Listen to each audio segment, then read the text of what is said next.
In today's video, I'm going to teach you how to review subscriber preferences and individual contact settings in the audience dashboard.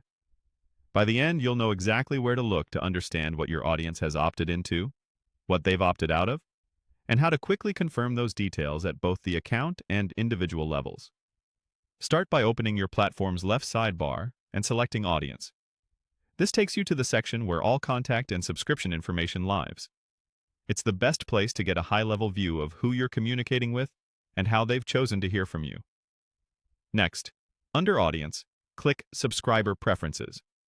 This opens the area dedicated to your Preferences Center. On this page, you'll notice a breadcrumb at the top that reads Subscriber Preferences, which confirms you're in the right place. You should also see the status listed as Published, indicating that your Preferences Center is live and visible to your contacts. There will be a Preferences Center name as well, something like Preferences Center for Project News. That name helps you identify which center you're viewing, especially if your organization uses more than one. What you're looking at now is your Active Preferences Center. Think of it as the public-facing menu of choices you offer your subscribers. Here you can see the groups, interests, and subscription options you've set up exactly as your contacts would see them. This is helpful for checking clarity and alignment. Do the labels make sense? Are the descriptions easy to understand?